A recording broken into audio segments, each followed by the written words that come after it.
I discovered my wife had been faking her illness for years to control me through guilt. The morning I found the hidden medical reports in her desk drawer, my entire world collapsed like a house of cards in a hurricane. My hands trembled as I read document after document showing completely normal test results, while for 3 years I had been her devoted caregiver, believing she was slowly dying from a rare autoimmune disorder that kept her bedridden most days. It started innocently enough back when we were newlyweds, just subtle complaints about feeling tired and achy after long days. I figured it was stress from our new apartment and her demanding schedule, so I picked up extra household duties without thinking twice about it. The fatigue gradually worsened over months, and soon she was spending entire weekends in bed, claiming the exhaustion was overwhelming and unlike anything she had ever experienced before. When she finally agreed to see a doctor, I drove her to every appointment, holding her hand in waiting rooms and taking detailed notes about symptoms and potential treatments. The initial tests came back inconclusive, which the doctor explained was common with autoimmune conditions since they can be notoriously difficult to diagnose properly. More appointments followed, each one bringing new symptoms and increasingly concerning reports about her declining health. I watched helplessly as the woman I loved seemed to fade away before my eyes, her energy disappearing and her smile becoming rarer with each passing week. She stopped cooking entirely, claiming the smell of food made her nauseous, so I learned to prepare all our meals while juggling my own responsibilities. Cleaning became my domain too, since she said the physical exertion left her feeling dizzy and weak for hours afterward. Social events became impossible as she rarely felt well enough to leave the house, and when she did manage short outings, she would spend the following days recovering in bed with what she described as crushing fatigue. Our friends gradually stopped inviting us places, and I found myself making excuses for her absence at family gatherings and work functions, always explaining that she was having a particularly rough day with her condition. The medical bills started piling up as we sought second opinions and tried various treatments, from expensive supplements to specialized diets that required me to shop at multiple stores to find the right ingredients. I never questioned the costs because her health was my top priority, and I figured we could worry about finances later once we found something that helped her feel better. Sleep became elusive as I lay awake worrying about her future and our future together, wondering if this mysterious illness would eventually take her away from me entirely. I researched her symptoms obsessively online, joining support groups for caregivers and reading medical journals late into the night, desperate to understand what was happening to the person I had promised to love in sickness and in health. Work performance suffered as I frequently left early for her appointments or stayed home when she was having particularly bad days and needed constant care. My supervisor was understanding initially, but I could sense growing frustration as my productivity declined, and I became less reliable for important projects and deadlines. Colleagues who once invited me for after-work drinks stopped asking, probably assuming I was too busy with my sick wife to socialize anyway. The isolation was suffocating, but I convinced myself it was temporary and that once we found the right treatment, things would return to normal. I canceled my gym membership since I needed to be available for her needs, and my own hobbies fell by the wayside as every spare moment was devoted to managing her care or researching potential solutions to her declining health. Money became increasingly tight as her condition prevented her from working consistently, and the mounting medical expenses strained our budget to the breaking point.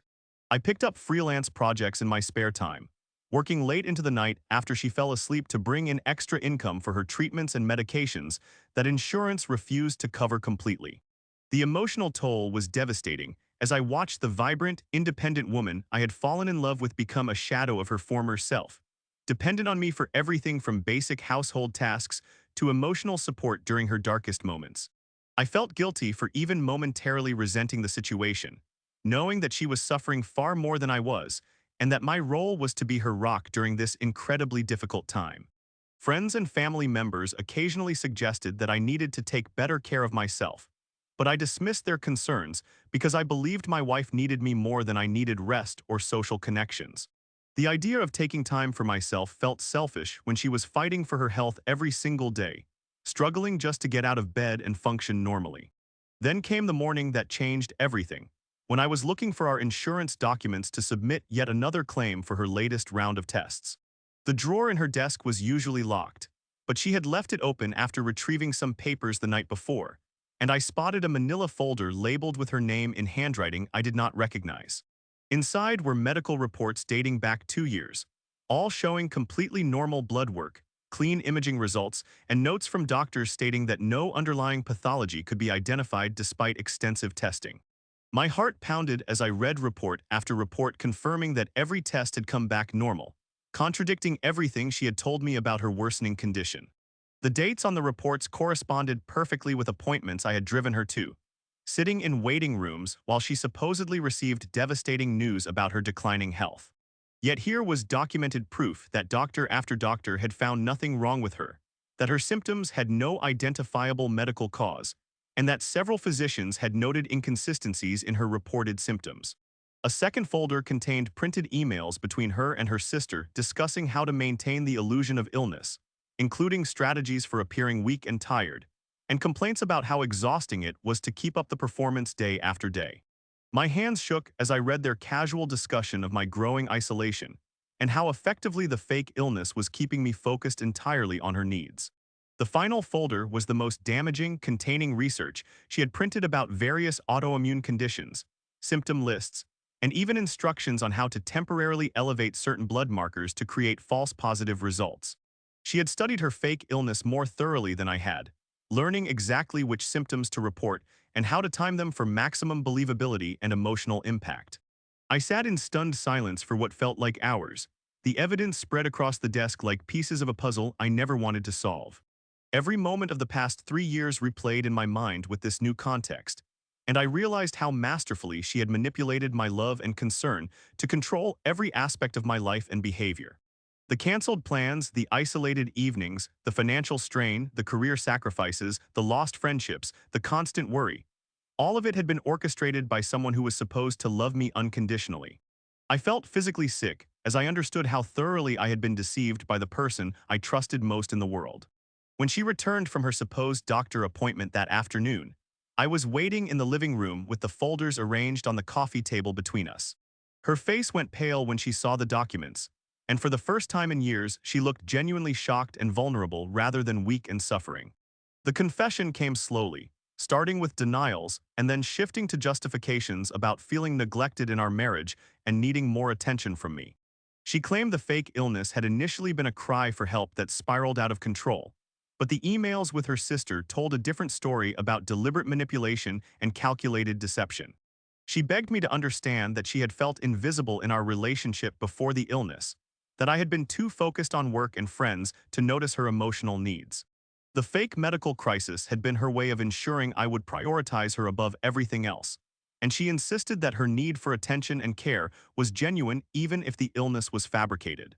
I listened to her explanations and apologies, but the betrayal was too profound to process rationally in that moment. The woman sitting across from me was a stranger who had stolen 3 years of my life, manipulated my deepest fears about losing her, and destroyed my trust in ways I had never imagined possible. The next few weeks were a blur of difficult conversations, sleepless nights, and painful realizations about how completely my life had been hijacked by her elaborate deception. I moved into the guest room while we tried to figure out what came next, but every interaction felt poisoned by the knowledge of what she had done to me. Friends and family members who learned the truth were horrified and supportive, but I felt embarrassed about how thoroughly I had been fooled and how isolated I had become from people who truly cared about me. The shame of being so completely deceived by someone I loved was almost as painful as the betrayal itself. I started seeing a counselor to help process the complex emotions and trauma of discovering that my entire reality had been carefully constructed lies. The sessions helped me understand that I had been the victim of psychological abuse, even though I had trouble accepting that label initially because of how much I had loved and trusted her. Rebuilding my sense of self and my ability to trust my own judgment became a long and difficult process, complicated by the fact that I had to continue living with her while we worked through the legal and financial complications of potentially ending our marriage. Every day in the same house felt like a reminder of how completely I had been manipulated. The decision to leave came gradually, as I realized that staying would require me to somehow forgive and forget one of the most calculated betrayals imaginable. She continued to alternate between genuine remorse and attempts to justify her actions, but I could never again feel safe being vulnerable with someone who had proven capable of such elaborate deception.